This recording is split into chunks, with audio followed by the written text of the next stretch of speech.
2018 was a big fat whatever year for me. As a self-proclaimed publisher of Donkey Konga 2 enthusiast, this was a pretty weak year in terms of Nintendo offerings. Thankfully though, Sony picked up the slack, and at the end of the year Microsoft said, oh shit, we could have released games this year. Generally, Game of the Year nominees were God of War, Red Dead Redemption 2, Spider-Man, Celeste, and Monster Hunter World.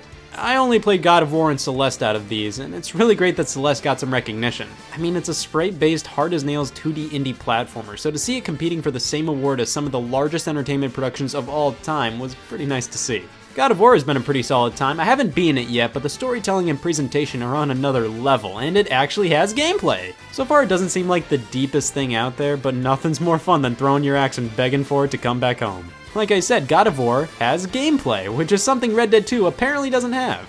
Alright, Red Dead 2 does look freaky solid, but from what I've heard, it seems to prioritize realism and story compared to just being a straight up fun game. I do own it, just haven't popped it in yet. I heard it has a pretty slow start, but the people who stuck with it seem to greatly enjoy it.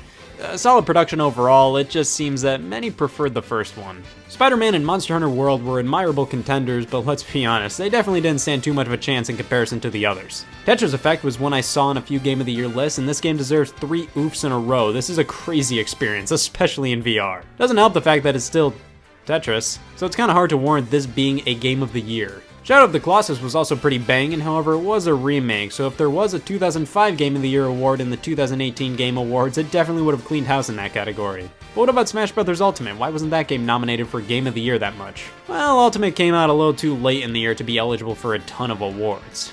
They're just gonna keep on making the deadline earlier and earlier. Can't wait for the 2030 Game of the Year to be announced on March 2nd, 2030. Also, while Ultimate's a great time, its focus on old content makes it hard to warrant winning Game of the Year.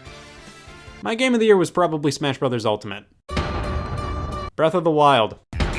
Okay, let's be fair here. 2017 was one of those magical years in gaming, where multiple companies pumped out genre-defining title after genre-defining title, all within the same year. General nominees were The Legend of Zelda Breath of the Wild, Super Mario Odyssey, Horizon Zero Dawn, Persona 5, and PlayerUnknown's Battlegrounds. That's dumb. The Game Awards, the DICE Awards, South by Southwest Game Awards, and countless others nominated PUBG for Game of the Year. This isn't Scary Stories to Tell in the Dark, this is 2017. I think it was kinda stupid that PUBG was nominated before it was even officially released. It was in early access, a public beta for the majority of the year, and it was really only nominated not due to its overall quality, but mainly just because it was the new multiplayer craze. Sure, millions upon millions of people were enjoying the game, and fun is what video games are all about, but it wasn't officially released. Persona 5 was a huge game, but it didn't have the same general audience appeal that Mario Odyssey, Breath of the Wild, and Horizon all had. Horizon Zero Dawn was a beautiful, vast, open-world game that sorta had strengths and departments that Breath of the Wild had weaknesses in. For example, the story. However, Breath of the Wild completely redefined the open-world experience and got people who didn't play a ton of Zelda games like myself to fully beat one for the first time. I'm definitely more of a Mario fan, and while Super Mario Odyssey was an absolute blast and a fantastic game, it didn't really shake the world as much as Breath of the Wild did.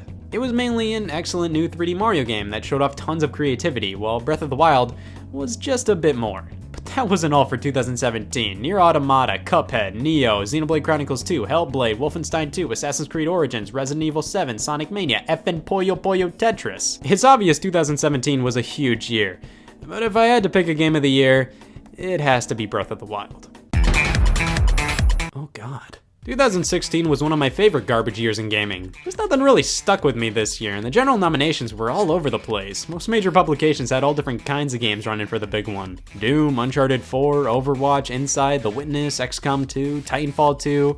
These were the major ones. I played Doom and Uncharted 4, both pretty solid games. Doom was a fun blast of testosterone, and Uncharted 4 was a nice conclusion to Nathan Drake's story.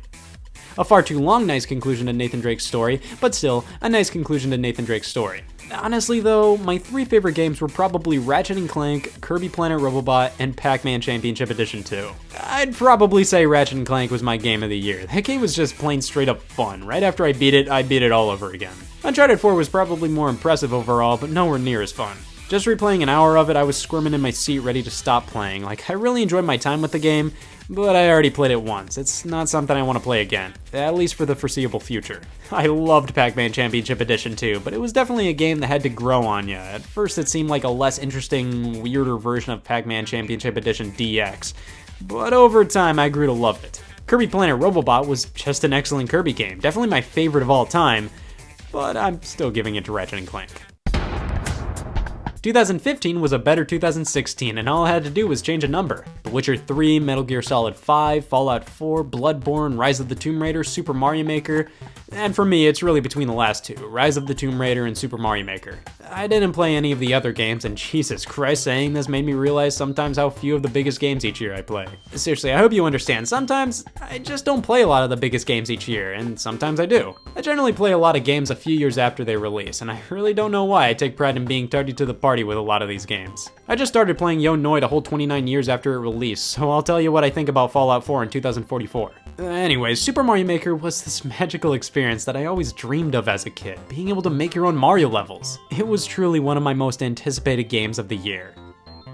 My game of the year was probably Rise of the Tomb Raider. Yeah, Mario Maker didn't disappoint me, I just didn't get as into it as many others. Still really love it, I just wasn't as crazy about it as I thought I'd be. I think I'm just not as ecstatic about making my own levels as I was as a kid.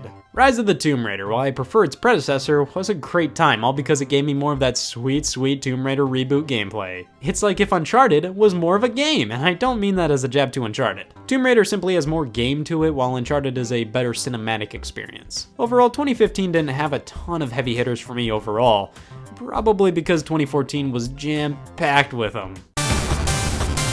This will definitely go down in infamy as one of the hardest years for me to pick a game of the year. Start updating those textbooks, McGraw. Seriously, there really wasn't like one game to overpower everything. Some fantastic games released this year, but no game that was undoubtedly the best one. Definitely a lot of wiggle room for discussion. Nominees were generally Super Smash Bros. For Wii U, Bayonetta 2, Middle-earth Shadow of Mordor, Shovel Knight, Dragon Age Inquisition, and Hearthstone.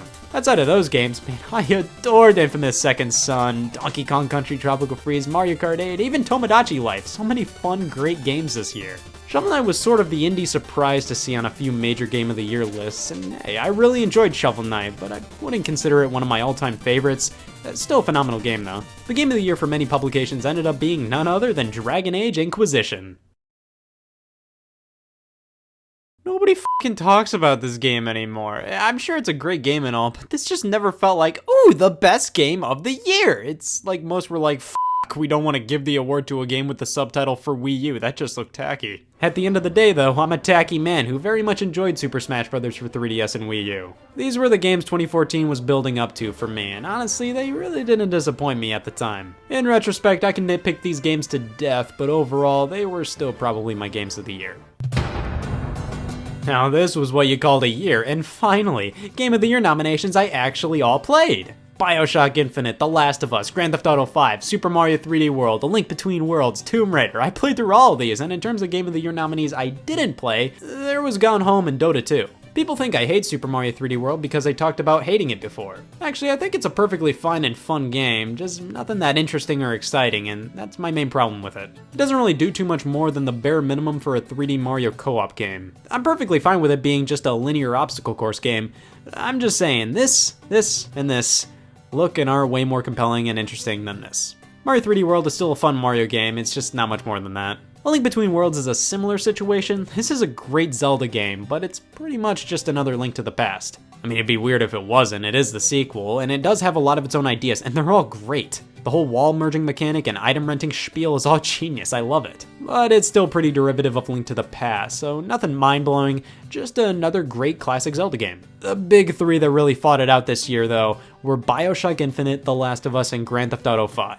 Sorry, Tomb Raider, you were great, I love you, but any and all characters in this game besides Lara Croft were effing bogus, and it was basically just a multi-platform Uncharted. Not that that's a bad thing, Rise of the Tomb Raider was my 2015 Game of the Year, I'm just saying, there's a lot more competition this year. The Last of Us was a phenomenal experience that I never want to have again. You see, I love a lot of PlayStation exclusives, but most of them are kinda just one and dones for me, you know? Like, I enjoyed going through all the Uncharted games, The Last of Us, Infamous Second Son, and most recently God of War, but I do not see myself wanting to replay them, especially The Last of Us. Now, my opinion slightly changed on BioShock Infinite over time. I enjoyed what I played back in the day, but all I remember was the game feeling pretty repetitive after everything was said and done. Story sequence, fight this mob. Story sequence, fight this mob. Story sequence, over and over and over again. So I always said, yeah, it was alright, but felt pretty monotonous after a while. However, I did recently replay a bit of it after what have I been doing the past 5 years? Oh yeah, it got older, and I'm able to appreciate the world of Bioshock Infinite a lot more. Still, I'd probably say The Last of Us would beat it though. Its story is really compelling, yet incredibly easy for anybody to understand. Like, I can summarize this game in a quick paragraph and you could still tell it was a great story. You'd still want to see it played out. Bioshock Infinite, I'd be explaining the story for 30 minutes, waving my arms around, and even I would have a hard time comprehending the plot. It's not a bad story by any means, I just think comparatively, The Last of Us does a better job delivering a story anybody can become attached to and understand.